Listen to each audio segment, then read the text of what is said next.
Actes des Apôtres, chapitre 28. Nous lirons du verset 1 au verset 6. Actes des Apôtres, chapitre 28, versets 1 à 6.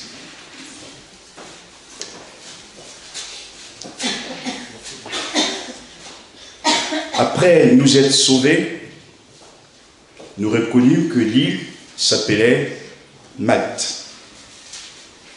Les barbares nous témoignèrent une bonté peu commune.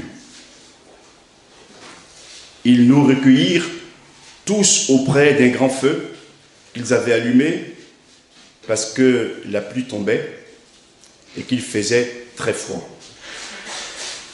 Paul ayant ramassé un tas de bois et l'ayant mis au feu, une vipère en sortit par le fait de la chaleur et s'attacha à sa main. Quand les barbares virent la bête suspendue à sa main, ils se dirent les uns aux autres, « Assurément, certainement cet homme est un criminel, puisque la justice n'a pas voulu le laisser vivre après qu'il a été sauvé de la mer. » Paul secoua l'animal dans le feu et ne ressentit aucun mal. Les barbares ou ces gens s'attendaient à le voir enfler ou tomber mort subitement. Mais après avoir longtemps attendu, voyant qu'il ne lui arrivait aucun mal, ils changèrent d'avis et dirent que Paul est un Dieu. Amen. Amen. Le titre du message de ce matin, c'est Jésus, notre antidote à tous les venins. Amen. Gloire à Dieu. Un rappel historique en introduction. Paul est accusé de parler de Jésus et de s'aimer le trouble en Israël. Il va donc être arrêté, jugé d'abord par le Sanhédrin, par le gouverneur romain et par le roi Agrippa. Suite à ce jugement, Paul fait appel. Il fait appel à César. À l'époque, ils étaient sous l'Empire romain et César était l'empereur.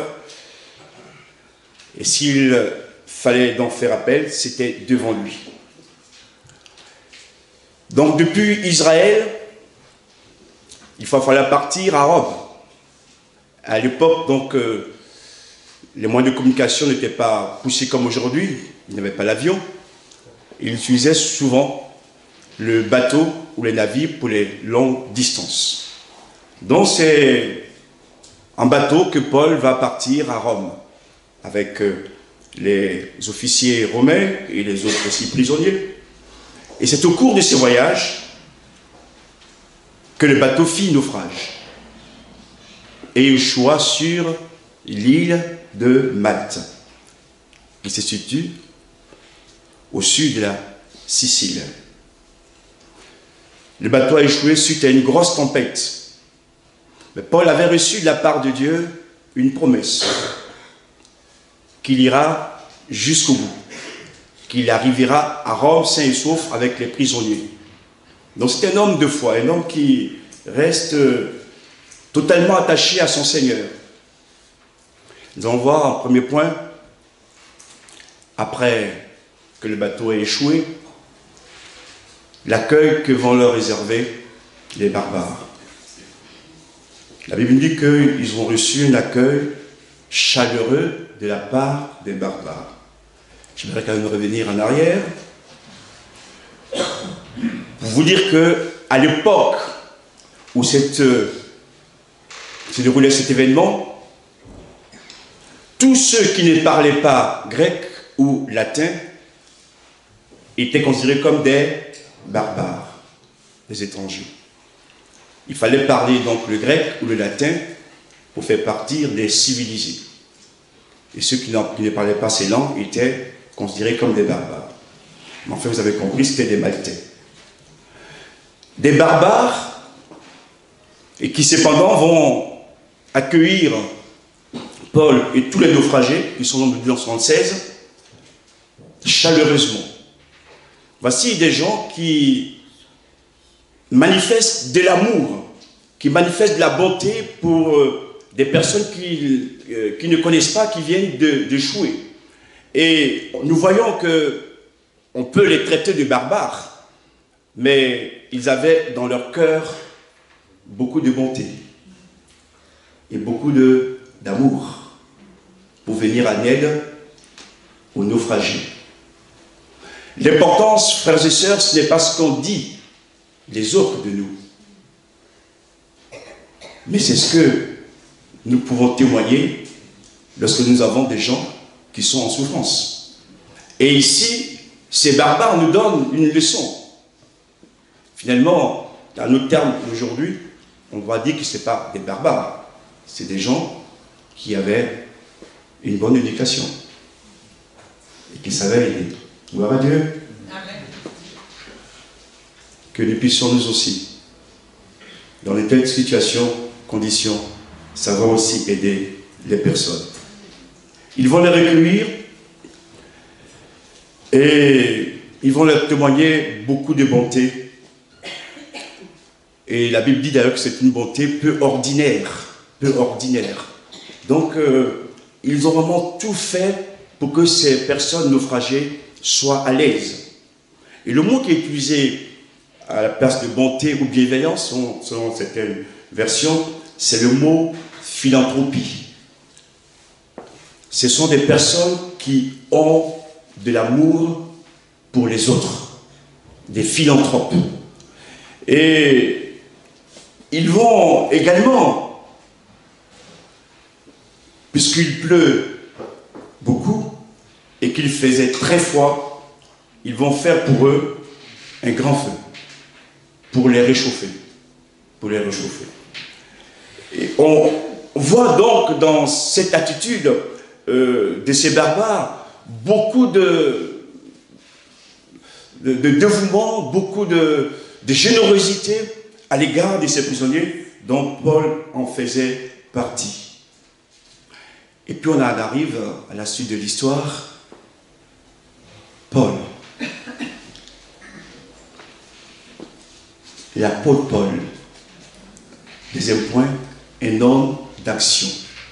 Un homme d'action. Voici qu'il est à peine sorti du naufrage, qu'ils sont épuisés. Le bateau a fait 15 jours de dérive. Les barbares, ou les Maltais, on va dire, les accueillent. Paul aurait pu rester et ne rien faire. Mais nous allons voir que Paul est un homme d'action. C'est quelqu'un, même quand on l'aide, il veut aussi agir. Il n'est pas un assisté qui se laisse prendre en charge tout le temps par les autres. Dans sa grande épreuve qu'il vit, nous allons le voir, qu'est-ce qu'il fait? Même naufragé, il apporte son aide à l'entretien du feu. On ne lui a rien demandé pourtant. Mais il ne peut pas rester sans rien faire. Paul, il faut qu'il travaille. Paul, il faut qu'il soit en action. Et il va donc ramasser le tas de bois pour le mettre dans le feu. Une vipère était cachée à l'intérieur et par le fait de la chaleur va mordre Paul et s'enrouler à sa main.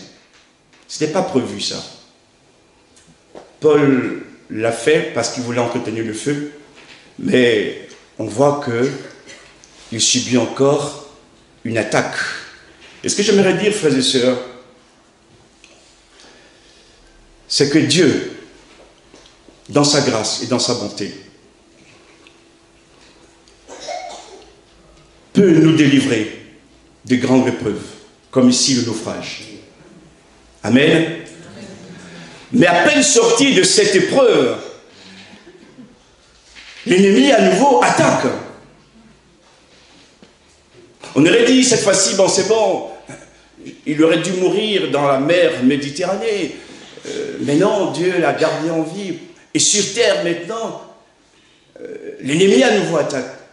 Et ne soyez pas surpris que lorsque vous passez une épreuve où Dieu vous a béni et qu'une seconde épreuve surgit, c'est que l'ennemi veut vous du mal. Mais, frères et sœurs, comme ici nous allons le voir, Dieu est toujours entre nous. Dieu est toujours avec nous. Dieu nous garde. Dieu veille. Et ne disons pas, oui, qu'est-ce que j'ai fait encore, etc. Il n'a rien fait de mal. Il n'a rien fait de mal. Mais parce que le sort s'acharne contre lui. Et des fois dans la vie aussi, le sort s'acharne contre nous. Et ne disons pas, mais que fait le Seigneur? Il m'a oublié. Non, il ne t'a pas oublié. Nous avons un ennemi qui ne nous aime pas et qui essaie par tous les moyens d'arrêter le plan de Dieu dans notre vie. Dieu a dit que Paul irait jusqu'à Rome. Mais l'ennemi ne veut pas qu'il aille jusqu'à Rome. Et il voudrait le voir mourir. Parce qu'en allant à Rome, Paul va rendre témoignage à César et à tous les grands qui dirigeaient le monde de l'époque et prêcher l'évangile. Ne regardons pas seulement aux détails, mais voyons l'ensemble des choses que nous pouvons vivre, frères et sœurs. Et c'est le plan de Dieu qui, malgré tout, contre vents et marées, contre l'acharnement du diable, son opposition, c'est le plan de Dieu qui s'accomplira toujours en notre faveur. Donc ne regardons pas au bateau qui a échoué, ne regardons pas au serpent qui a mordu. Ça, c'est des éléments, ce sont les détails. Regardons à Dieu qui est avec nous et qui nous garde encore en vie. Alléluia.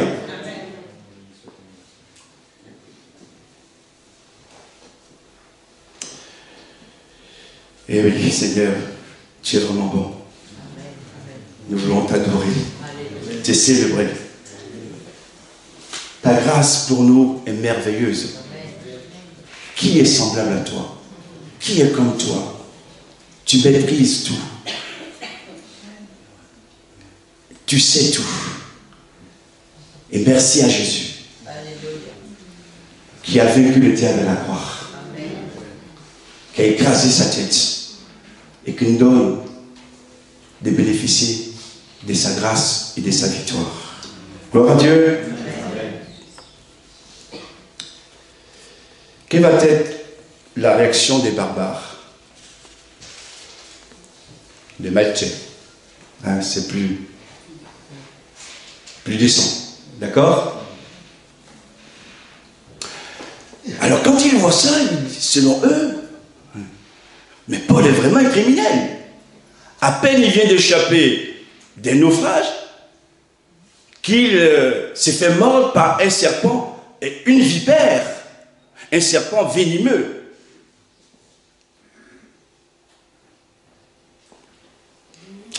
C'est Paul, ses affaires ne sont pas claires. On vous a jamais dit ça? C'est pas clair.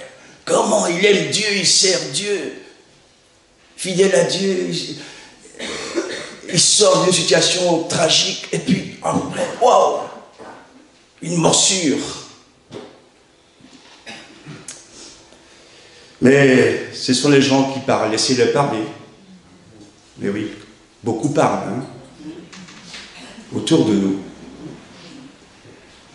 Sur nous aussi. Laissez-les parler. Laissez-les parler. Dieu est là avec nous. Dieu s'avait dit, oh, mais c'est pas possible, tu es un criminel. Un criminel. Et décidément, la justice n'a pas voulu le laisser vivre.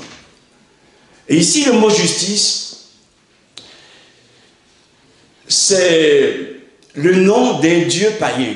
Voilà. C'est une divinité. Et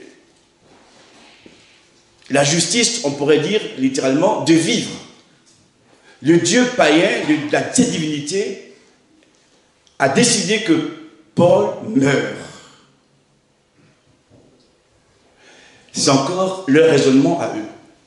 Ce n'est pas ce que pense le Seigneur ou dit le Seigneur. Et devant ces réactions de ces Maltais, regardons l'attitude de Paul.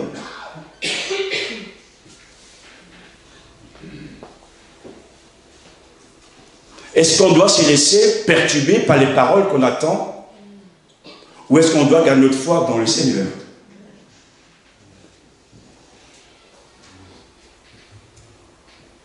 Quatrième point, j'ai écrit ceci. Paul, un croyant rempli de foi. Quand on a la foi en Dieu, tout ce qu'on peut penser, dire autour n'a pas d'importance. Nous, on a confiance au Seigneur. Mordu ou pas mordu par la vipère, nous, on a confiance au Seigneur pour nous garder en vie. Amen. Et toutes ces morsures que vous avez subies, que nous avons subies, frères et sœurs, comme je dis dans le titre, venons à Jésus, qui est notre antidote à toutes ces morsures, et qui nous guérit, et que nous gardons en vie. Paul ne se laisse pas abattre, et il va secouer le serpent dans le feu. Alors que les barbares attendaient de le voir enfler et tomber raide mort, Paul n'eut aucun mal. Il y a un miracle.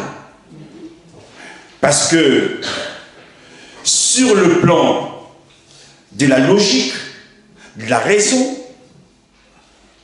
des expériences, de la vie et sur le plan médical, ayant été mordu par ce serpent et n'ayant rien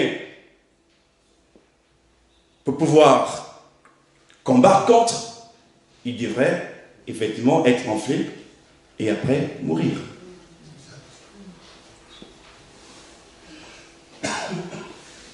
Ce n'était pas le jour de sa mort, parce que quelqu'un avait décidé pour lui qu'il vivrait encore. Alléluia. Ce n'est pas le jour de ta mort, mon frère, ma soeur. Dieu a décidé que tu vas vivre encore. Alléluia. Que le diable, s'il se transforme en serpent pour te mordre, si Dieu veut que tu vives, tu vivras. Amen. Pensez à toutes ces morsures que nous subissons dans la vie, où médicalement il n'y a pas de solution. Les morsures affectives, morsures professionnelles, morsures dans les foyers, pour nos enfants. Les morsures du diable qui agit dans notre psychisme pour nous arrêter. Heureusement que nous avons le bon médicament, c'est Jésus. Alléluia, lui soit la gloire. Il vient œuvrer en nous pour nous régénérer, pour nous restaurer et nous donner la victoire. Mon frère, ma soeur, ne désespère pas. Jésus est ta victoire. Il a prévu un plan pour ta vie et ce plan s'accomplira. Crois-le, comme Paul ici. Alors, j'aimerais nous encourager, frères et sœurs, à faire comme Paul. Secouons tous les serpents qui nous ont mordus, qui nous mordent, et jetons dans le feu, au nom puissant de Jésus.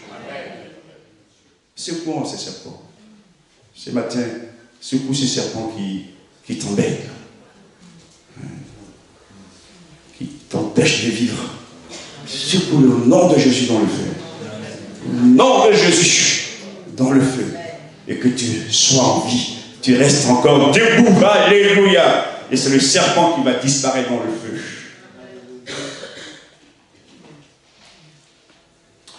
Et après avoir longtemps attendu, la Bible dit qu'ils vont changer d'avis. Ça me fait toujours plaisir.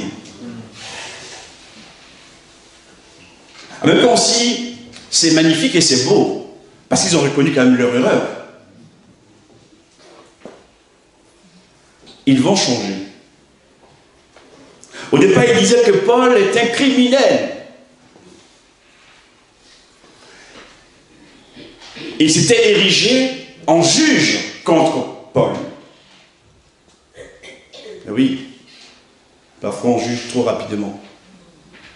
tout rapidement. Et comme Paul est encore en vie,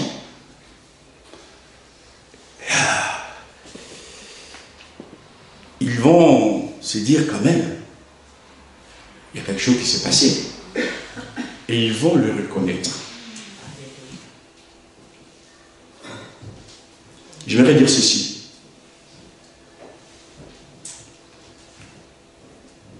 Aucun de nous n'est infaillible. Mais quand tu te trompes,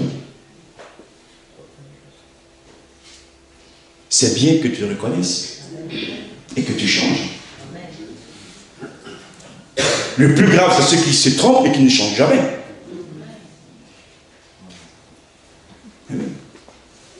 Ils ont changé ta vie. Et comment vont-ils considérer Paul maintenant? Paul devient pour eux un dieu. Le criminel est devenu un dieu. Ils l'ont divinisé. Parce que dans leur époque, c'était des gens qui croyaient à des dieux. Et donc pour eux, Paul aussi, s'il est encore en vie, est un dieu.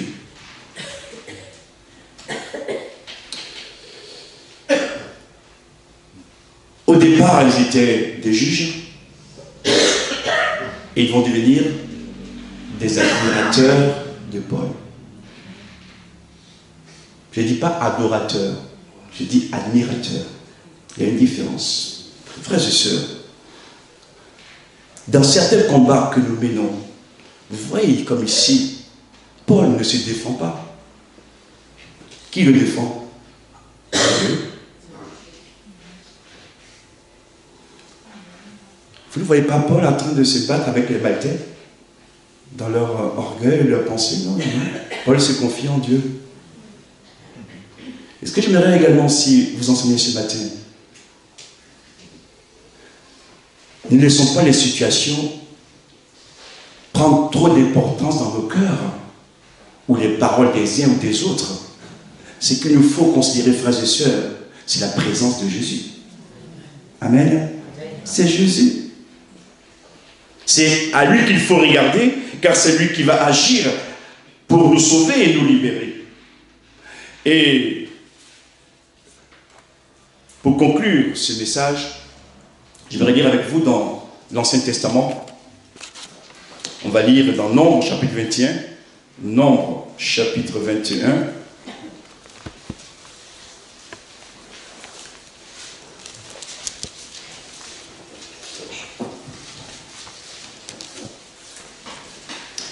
Le verset 7, 8 et 9. Ici, il s'agit du peuple d'Israël qui avait péché, murmuré contre Dieu. Et Dieu a fait venir des serpents brûlants pour les mordre.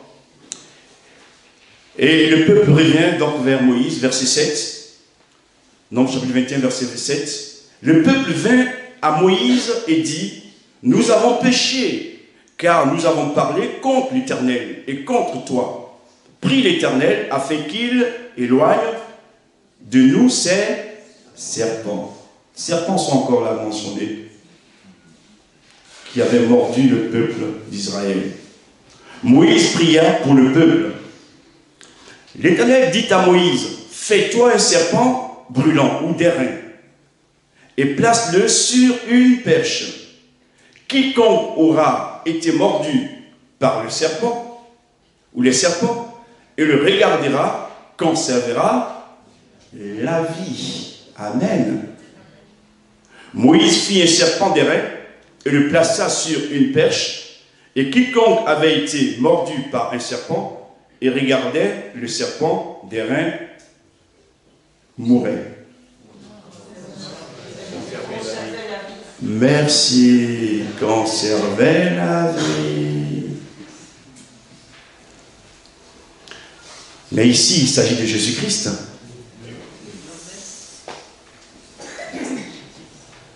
Lorsqu'on est mordu par les serpents, à qui faut-il regarder? À Jésus. Et ce matin, mon frère, ma soeur, avec beaucoup d'amour, regarde à Jésus. Confie-toi à Jésus. Et en regardant ces serpents d'airain, il conservait la vie. Jésus nous conserve la vie. Jésus nous donne d'être plus fort que la maladie, que la situation qui est en train de nous bouleverser, la tempête qui souffle dans notre vie, pour que nous soyons victorieux en son nom. Et ce matin, mon frère, ma soeur, c'est pourquoi j'ai donné ce titre, que Jésus est l'antidote à tous les vénins. Jésus, à la croix, a écrasé la tête du serpent. À la croix, il a vaincu le diable et tous les démons. À la croix, il nous a donné la victoire. Et son sang nous purifie, nous lave. Et Dieu nous fait grâce au nom de Jésus. Pourquoi est-ce que Paul a été jugé? Parce qu'il parlait de quelqu'un. Il parlait de Jésus. Frères et sœurs,